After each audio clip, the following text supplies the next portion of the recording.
Halo, kenalin aku Amanda Listiarani dengan NIM 26050119140139 dari Oceanografi, Fakultas Perikanan dan Ilmu Kelautan Universitas Diponegoro.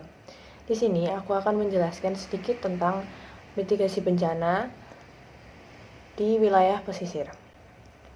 Yang pertama, apa sih sebenarnya mitigasi itu? Mitigasi adalah upaya yang memiliki sejumlah tujuan, yakni untuk mengenali risiko, penyadaran akan risiko bencana itu sendiri, perencanaan penanggulangan, dan sebagainya. Mitigasi sendiri dapat dikatakan sebagai segala upaya yang dimulai dari pencegahan sebelum suatu bencana terjadi sampai dengan penanganan usai suatu bencana itu terjadi. Lalu, apa sebenarnya yang dimaksud dengan mitigasi bencana? Menurut Undang-Undang Nomor 4 Tahun 2008, mitigasi bencana adalah serangkaian upaya untuk mengurangi risiko bencana, baik melalui pembangunan fisik maupun penyadaran dan peningkatan kemampuan menghadapi ancaman bencana. Bencana alam tentunya tidak dapat dihentikan. Manusia hanya dapat menghindar atau mengurangi dampak yang timbul dengan melakukan persiapan dini. Lalu, apa saja bencana-bencana yang umumnya terjadi di wilayah pesisir? Sebenarnya banyak bencana yang dapat terjadi di wilayah pesisir.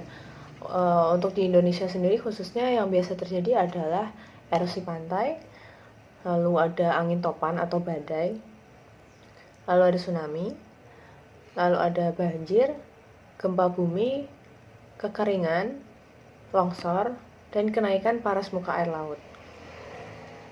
Perencanaan mitigasi bencana dapat dilakukan melalui beberapa hal. Yang pertama, melakukan identifikasi daerah bencana. Yang kedua, melakukan uji kelayakan program. Uji kelayakan program meliputi analisis dampak lingkungan. Ketiga, menciptakan keterpaduan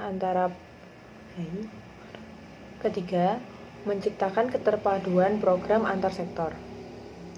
Yang keempat, menciptakan keamanan hunian masyarakat pesisir. Yang kelima, melakukan pengembangan program dengan meminimalkan risiko. Lalu yang terakhir ada penggunaan ruang sesuai dengan karakteristik lokasi, meliputi aspek lingkungan serta masyarakat. Identifikasi daerah bencana. Identifikasi daerah bencana penting dilakukan agar dapat ditentukan bentuk mitigasi yang bersifat menyeluruh dan terpadu dengan manajemen terbuka antara lembaga terkait. Beberapa hal yang perlu dilakukan dalam mengidentifikasi daerah bencana adalah yang pertama, melakukan analisis bahaya. Analisis bahaya dilakukan dengan melakukan pembuatan peta bahaya dengan mencantumkan data profil lokasi, jenis bahaya, jangka waktu terjadinya bahaya, lalu ada pula faktor-faktor yang memicu terjadinya bahaya tersebut. Yang kedua adalah melakukan analisis tingkat kerentanan. Analisis tingkat kerentanan sendiri dilakukan dengan cara seperti mengidentifikasi dampak terjadinya erosi. Identifikasi dampak dari bencana tersebut dilakukan berupa identifikasi kerugian ekonomi yang ditimbulkan, baik secara jangka pendek maupun jangka panjang, lalu mengidentifikasi aktivitas manusia apa saja yang sekiranya dapat mempercepat proses terjadinya bencana tersebut. Lalu yang ketiga, ada analisis tingkat ketahanan. Analisis tingkat ketahanan dilakukan dengan melakukan identifikasi kemampuan pemerintah serta masyarakat untuk merespon terjadinya bencana, sehingga dapat mengurangi dampak terjadinya bencana tersebut. Mitigasi terdiri dari dua jenis, yaitu mitigasi non-struktural dan mitigasi struktural. Apa itu mitigasi non-struktural? Mitigasi non-struktural adalah mitigasi bencana yang berbentuk penyesuaian serta pengaturan kegiatan manusia, seperti dilakukannya kebijakan serta pembuatan peraturan, undang-undang, dan lain-lainnya. Apa saja sih contoh mitigasi non-struktural itu? Yang pertama adalah kebijakan pembangunan terpadu. Lalu ada pembuatan peta potensi bencana, penyadartahuan, pelatihan, serta simulasi evakuasi.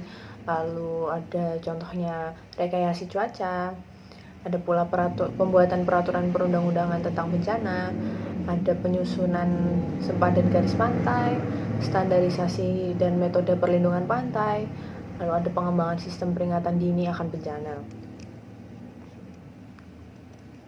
Lalu untuk mitigasi struktural, mitigasi bencana berbentuk struktural merupakan upaya yang dilakukan secara teknis, secara alami maupun buatan. Hal ini dilakukan untuk mencegah maupun memperkecil kemungkinan timbulnya bencana dan dampaknya. Apa saja sih contoh mitigasi bencana struktural? Di antaranya ada pembuatan sedimen trap, groin, retrofitting, green belt, ada breakwater, pembuatan sabuk pantai, lalu ada seperti contohnya pembuatan fasilitas evakuasi, lalu relokasi, ada pula pembuatan waduk, kanal, tanggul, serta sumur resapan. Dalam melakukan upaya mitigasi bencana, tentunya kita akan menghadapi beberapa hambatan serta tantangan dalam pelaksanaannya di lapangan maupun dalam pembuatan perencanaan peraturannya. Contohnya, dalam upaya mitigasi struktural, perlu direncanakan secara cermat karena dapat mengakibatkan terjadinya perubahan pola serta karakteristik alam. Perubahan pola dan karakteristik alam sendiri ini kemungkinan bisa saja menyebabkan semakin parahnya bencana yang terjadi atau terjadinya perpindahan bencana ke tempat lain. Maka dari itu, perencanaan kegiatan mitigasi harus dilakukan secara menyeluruh dan dilakukan secara terpadu agar tidak terjadi konflik antara kepentingan dari pemerintah, masyarakat, serta pihak-pihak lainnya.